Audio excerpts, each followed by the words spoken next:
else. Let's move on to Assembly Member Best. Thank you, Mr Mayor. There's already been talk this morning of 50,000 crimes reported at police front desk. You yourself seem to be focusing on that. We know that doesn't even account for a fifth of visits to police stations. Do you have the statistics now on how many people actually visit the police stations you are looking to close? So we do know that people sometimes come to police stations looking for directions. They sometimes come to the police station to report things lost. They sometimes come to police stations to report missing people. And that shouldn't be the function of trained police officers in a front counter. There are other ways to do those things. And that's one of the reasons why we've improved the Command and Control Centre to improve response times. So we're talking about really important things like mental health breakdown, updates and reports. No, if you can't answer the question, Chair, this is why people get... Buckle up, guys.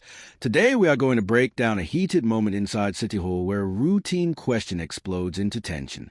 Assembly Member Best presses the Mayor for hard numbers on police station visits. Instead of clarity, the room jolts into interruptions, an irritated chair, and shifting explanations. The Mayor struggles to stay on message as frustration rises.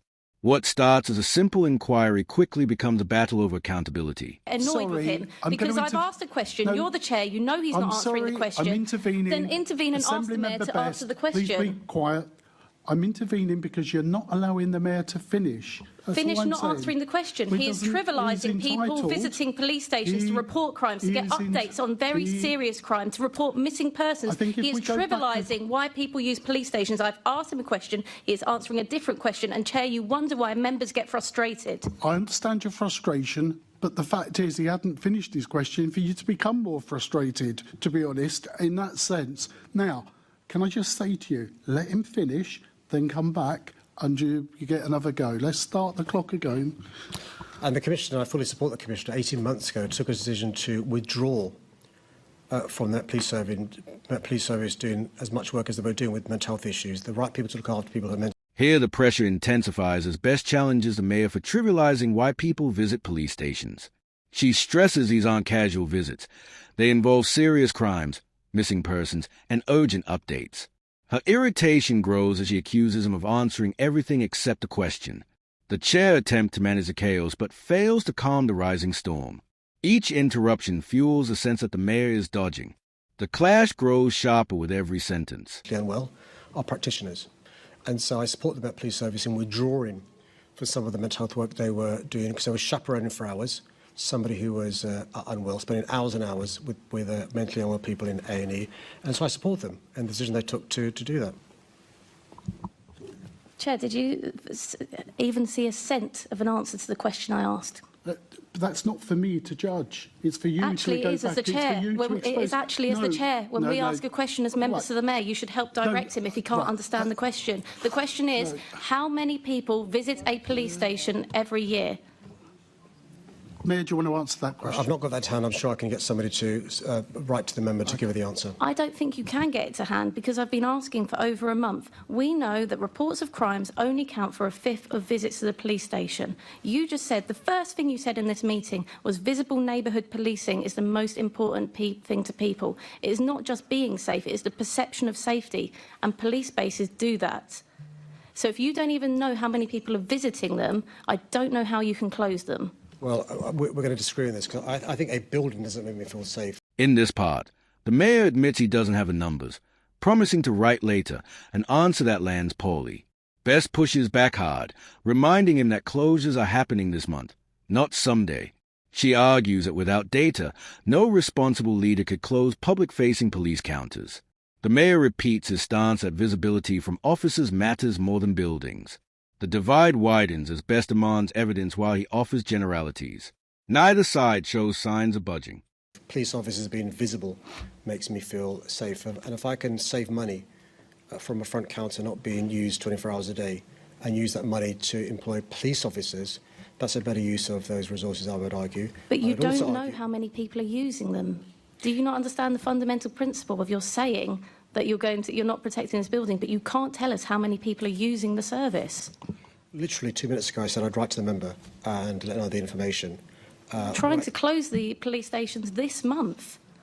This month. So what good is it to write to me? This is our only opportunity to talk about this. What good is it to write to me? That's information you should know. That's the position you should be defending and assuring us of. It's no good writing to me. You should know. Well, look, the suggestion in the draft proposals from the police are, I think, 19 front counters being affected. More than 80 were closed down when the previous mayor was in the chair I'm sitting in. I'll make sure, of course, the quality assessment is done properly. But since then, we've had huge investment, not just in neighbourhood policing, not just in command and control centre, not just in the response times that people get when they ring up the phone or ring 999 or 101, but also in the online services that the Met Police Service provides. And for those that can't use online services or the telephone, there are more police officers in town centres, so people can access them as well. Best now drills into costs, questioning how each counter can possibly consume nearly £500,000. Again, the mayor promises written answers, sparking even deeper frustration. She argues these explanations should already be known before proposing closures at all. The debate shifts into a collision of priorities, financial claims versus community reassurance. The longer the exchange continues, the clearer the communication gap becomes. Every attempt at clarity turns into another source of tension. Coming on to the cost, this is a proposal that's looking to save £7 million. That would equate to almost £500,000 being spent per for a front counter. Could you detail for me how a front counter racks up that £500,000 bill? I'm sure we can write to the member to give her a breakdown of where the savings will come from. That's front another counters. thing. You are looking to close these 17 police front counters. You should know why it is so expensive, and this should be the last port of call. We should be looking at how we make this a more cost-effective service. Is there anything else we can do? But you can't even tell me why it costs £500,000 to keep one of these front counters running. There's an obvious reason why it costs money to have a front counter running, not just the staff employed, not just the overhead involved in relation to the building, the utilities and the facilities. But you're not looking to close the buildings. The buildings will still be running. So it's not about the running of the building, unless actually you want to be honest with us and say we're going to be selling these police stations off too. But unlike the previous mayor who sold off more than 350 buildings, we're not selling off anywhere near that number.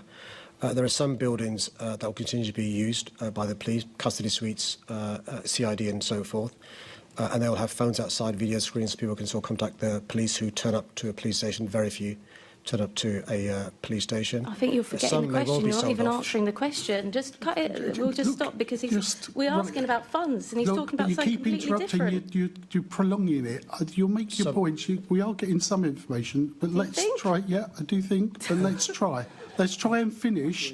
Stop interrupting. Let's all stop interrupting each other and allow the meeting to process. And some will be sold off. That's part of the state strategy which the police will be publishing later on this year. The final stretch exposes a complete breakdown in dialogue. Best presses the inconsistency between running a building and closing its public counter, hinting at future sell-offs. The chair keeps stepping in, but interruptions from every direction derail the discussion. The mayor insists some buildings will remain, others may be sold, yet details stay vague.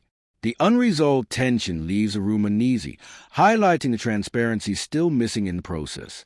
Like the video, subscribe to the channel, and we'll see you in the next video.